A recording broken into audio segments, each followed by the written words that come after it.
Dans cette vidéo, je vous parle du virus, mais avec une certaine petite langue des oiseaux, pour donner une autre image de ce virus qui nous empoisonne un petit peu l'existence depuis un petit moment maintenant. Mais on va essayer de voir les choses autrement. A tout de suite, c'est maintenant, après le générique.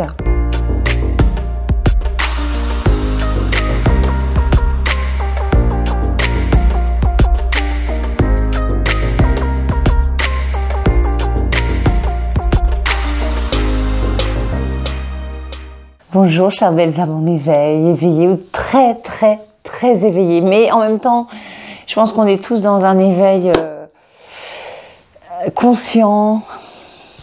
On ouvre vraiment les yeux et on se rapproche de plus en plus de l'amour, tout simplement. Alors durant cette vidéo, on va éviter de prononcer le nom de ce virus qui adore qu'on parle de lui parce qu'on le nourrit, on alimente tout son être, toute son existence.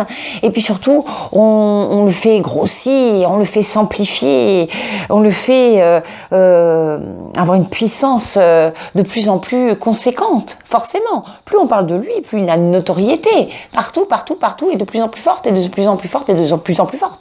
Actuellement, c'est lui qui a la cote absolue au niveau de la notoriété sur cette planète. On est bien d'accord.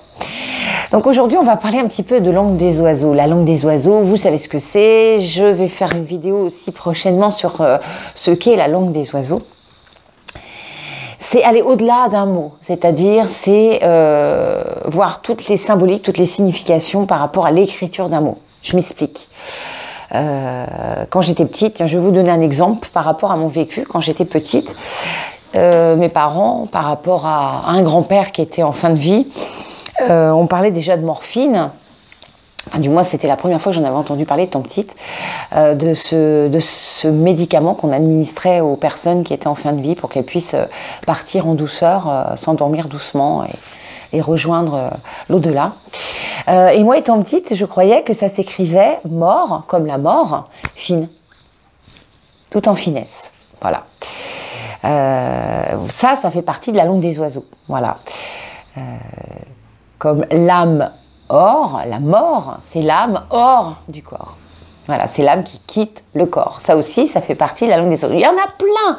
Il y a plein de mots comme ça, avec plein de second sens, cachés, mais tellement fidèles à finalement la signification du mot. Voilà, que ça devient un petit peu un dictionnaire magique. On revisite les mots différemment et du coup, on leur trouve on leur donne une image qui est différente, une image plus poétique. Voilà, une image plus poétique, je dirais. Après, chacun conçoit le langage comme il le souhaite, mais c'est vrai que quand on a tendance à aller un petit peu plus loin, à creuser, à observer un petit peu comment sont formulés les mots, les préfixes, les suffixes, qu'est-ce qu'on peut voir au-delà du mot au premier sens du terme, eh bien quelquefois c'est surprenant et on apprend et on a une autre appréhension des choses, véritablement. Alors il y a le docteur Luc Baudin, vous devez très certainement le connaître sur le net. C'est un docteur qui prône la méthode de Ho'oponopono. Il a d'ailleurs été le premier à lancer la méthode magique du verre d'eau, etc., etc. En attendant, l'autre jour, je regardais un petit live avec lui. Il était interviewé par une femme concernant le virus actuel et comment on pouvait essayer d'appréhender les choses d'une façon plus positive sur cette pandémie qui fait peur, qui inquiète, qui rend malade, qui affaiblit les gens. Et il a donné plusieurs solutions. Alors je vous ai dit que je n'allais pas, prononcer le nom du virus. Par contre, je vais me servir quand même du préfixe, vous allez voir. Mais je vais rajouter quelque chose. Donc le nom en lui-même du virus ne vibrera plus pareil puisque il aura été dénaturé, il aura été changé, transformé. On aura ajouté quelque chose pour inverser son taux vibratoire très sombre, très noir, très bas, en quelque chose de beaucoup plus haut, de beaucoup plus joli, de beaucoup plus positif, tout simplement. Hein. On transforme le terme de base qui, à lui tout seul, est très très négatif et vibre très bas, en quelque chose qui va être positif et qui va devenir comme une sorte de mantra. On va assimiler cette nouvelle appellation du virus pour faire un barrage naturel par rapport à une éventuelle contagion, hein, une éventuelle contamination, pardon, de ce virus. Et puis surtout, essayer d'inverser les choses en se disant « je n'ai pas peur, je ne risque rien, je serai plus fort que le virus ne m'atteindra pas, ne nous atteindra pas, n'atteindra pas. Le virus ne m'atteindra pas, n'atteindra pas ma famille, mon entourage, mes amis, mon environnement. Il ne nous atteindra pas. J'arrive pas à parler. Il ne nous atteindra pas. Il ne nous atteindra pas. Voilà. Il ne nous atteindra pas. C'est une conviction. Donc je vous donne cette nouvelle appellation du virus. Il est reformulé. Alors, je vous explique. On va le prononcer, allez, une demi-seconde. Pour la signification en langage des oiseaux de ce virus. Corps, mon corps, ton corps, notre corps, on a, corps, on a, virus. Le virus, on l'a dans notre corps. On a virus dans notre corps. Corps, on a virus. Maintenant, ce qu'on va dire pour transmuter tout ça en quelque chose de positif, en une carapace, en un bouclier contre lui-même, eh bien on va l'appeler le corps. On n'a pas virus. Corona pas virus. Alors j'en ai parlé à mes élèves au théâtre et ils ont trouvé ça génial. J'en ai parlé à l'école où je travaille, pareil, où je fais un atelier théâtre. Ils ont trouvé ça génial. Oui, je continue les ateliers au sein de mon théâtre pour le moment, provisoirement, même si mon théâtre est en train de mourir, comme beaucoup malheureusement. Et je suis en train de travailler sur moi et me faire une raison, parce que de toute façon c'est une suite logique, mais il faut se reconstruire autrement. En attendant, jusqu'à ce que ça s'arrête, jusqu'au bout, jusqu'à la dernière petite étincelle de mes projecteurs, je continuerai à transmettre ma passion aux enfants, aux jeunes qui viennent faire des cours dans mon théâtre. Eh bien, je leur disais ça. Et du coup, ils m'ont dit, mais c'est génial, ouais, on va penser à ça et on va le diffuser autour de nous, on va le partager. Voilà, partagez-le. En tous les cas, moi, quand je l'ai entendu de la bouche de monsieur le docteur Luc Baudin,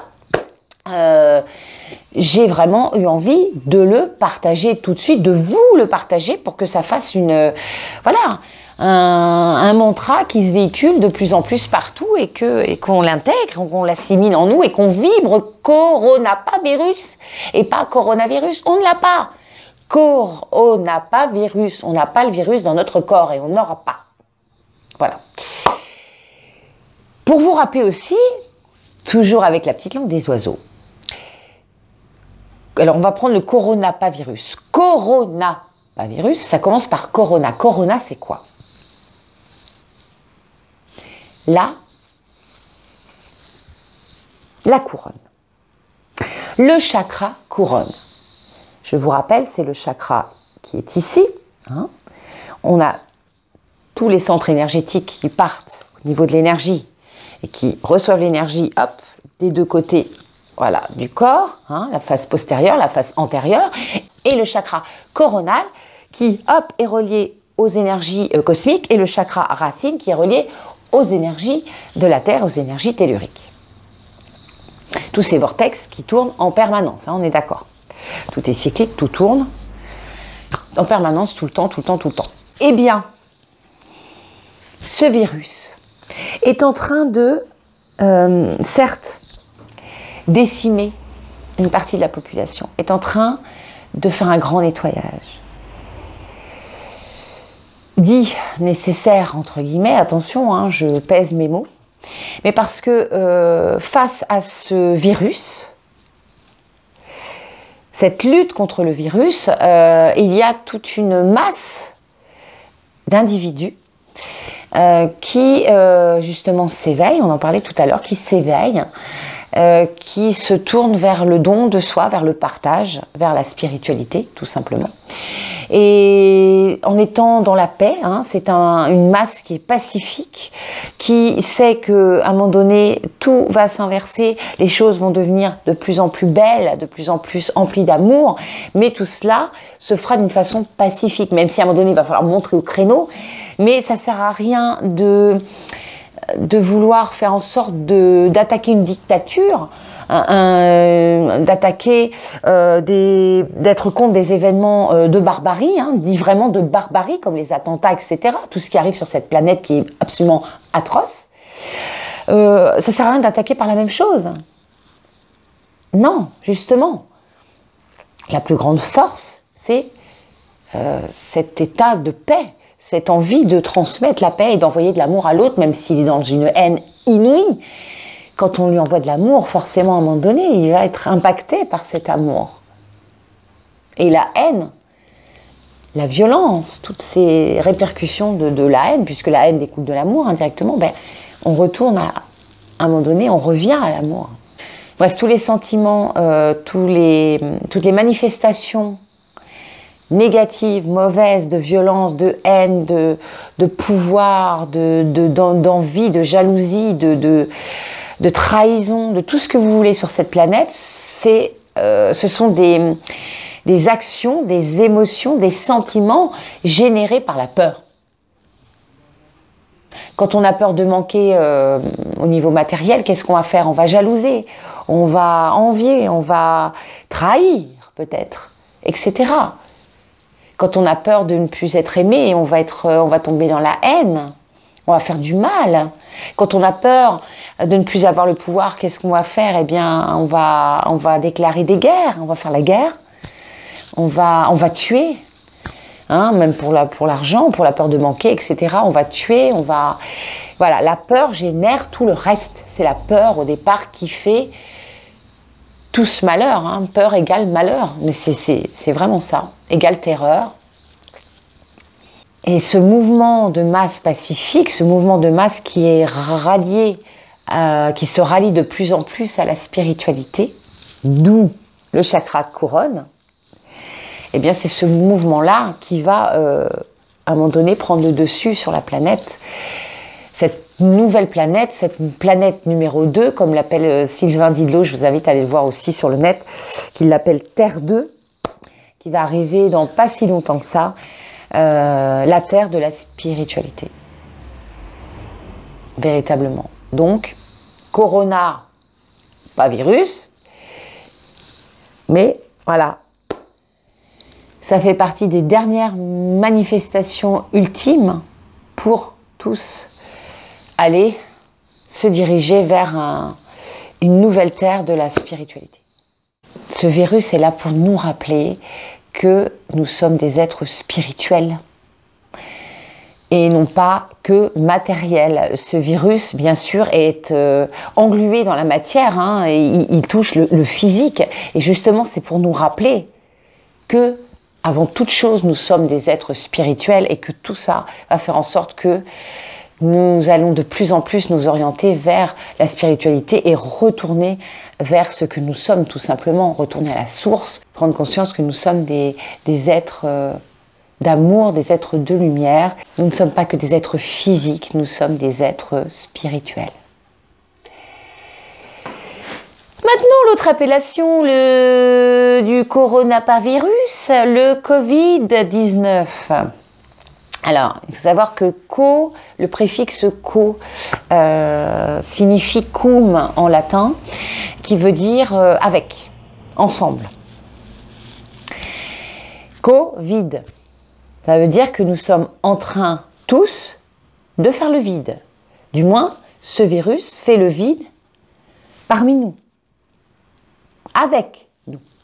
Et bien pour voir à cette appellation plus que moche du Covid-19 quelque chose de beaucoup plus harmonieux, positif, eh bien il faut se dire que ce virus est là pour procéder à un nettoyage, Mais pas qu'un nettoyage au niveau, c'est bon, il y a des personnes qui vont partir, on balaye le nettoyeur, vous savez, hop, on élimine des gens et c'est fini. Non, pas du tout.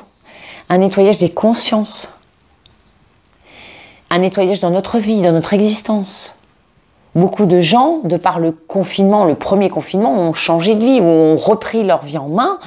Et alors, ça peut faire des dégâts, certes, mais on reprend sa vie en main. Alors, je parle pour les gens qui ont une certaine force hein, et qui tiennent. Parce que, bien évidemment, ce virus a fait beaucoup de dégâts. Des gens se sont suicidés, il y a eu des violences conjugales amplifiées. Enfin, plein de choses qui sont vraiment très, très terrifiantes, très moches. Moi, je ne suis pas du tout là pour vous plomber la journée. Je ne suis pas là pour faire une vidéo sombre. Je suis là vraiment pour essayer de voir le côté positif des choses et vous relater ce qu'a dit Luc Baudin par rapport à toutes ces appellations et les voir différemment avec cette langue des oiseaux, avec l'étude qu'on peut en faire qui est complètement différente finalement. Donc Covid, on a vu un petit peu nettoyage des consciences, nettoyage de peut-être un nettoyage de beaucoup d'égrégores négatifs sur cette planète, nettoyage de beaucoup de forces sombres hein, qui vont un peu passer à la trappe, là, un peu s'en aller, hein, parce qu'on en a trop là, un peu, on essaye d'un peu dégager un peu tout ça là, et surtout faire un grand nettoyage de notre existence, de notre vie, garder les choses qui nous tiennent à cœur, les choses qui nous font vibrer, et puis jeter les choses qui n'ont plus d'importance dans notre vie, qui ne sont plus essentielles à notre existence. 19. Le 1 représente le début, le 9 représente la fin. Si on additionne le 1 et le 9, hein, ça fait 1. 1 plus 9 égale 10, 1 plus 0 égale 1. On retourne au 1, donc début. Début. Alors le début ne se verra pas tout de suite. Le début de cette nouvelle terre hein, qui va arriver, cette terre de la spiritualité, cette terre pardon, de l'amour, cette terre du don de soi, cette terre de la fraternité, de l'altruisme. Attention, on n'est pas chez les bisounours, hein, c'est vraiment la mission de cette planète, de nous. Hein, c'est notre mission à nous pour faire évoluer cette planète dans ce sens, puisque là est sa mission, c'est ça que je voulais dire. Mais c'est aussi le début de nous, de ce que l'on souhaite vraiment, de notre... C'est un renouveau. Le début, c'est un renouveau. Saisir cette opportunité pour se renouveler, pour repartir de zéro, pour reconstruire des choses, faire un bilan de ce qu'on a déjà vécu, hein, suivant notre âge, et se dire, tiens, hop, certes j'ai vécu ça, je ne le renie pas, je n'ai pas de regrets, mais je veux changer de chemin, je veux voir les choses autrement, je veux me changer, je veux m'améliorer pour améliorer tout ce qui m'entoure. Voilà cette vidéo pour détourner un petit peu ces appellations par rapport au virus qu'on entend à tout va depuis ce printemps 2020. J'espère que vous y verrez une petite note, oui, poétique, positive, et que vous n'hésiterez pas à appeler désormais ce virus Corona, pas virus. Et jamais virus. Corona pas et jamais virus. Portez-vous bien, prenez soin de vous. Et puis, comme disait le docteur Luc Baudin, à l'époque quand on parlait du sida, et on faisait exactement les mêmes pronostics qu'actuellement, à savoir que le sida allait tout ravager, qu'on allait être tous contaminés par le sida, qu'on allait tous le contracter. Eh bien, il y a un slogan qui était sorti qui disait ceci: le sida ne passera pas par moi. Eh bien, terminons cette vidéo en disant le n'a pas virus, le coronavirus ne passera pas par moi. Ni moi, ni personne de mon entourage n'auront le virus.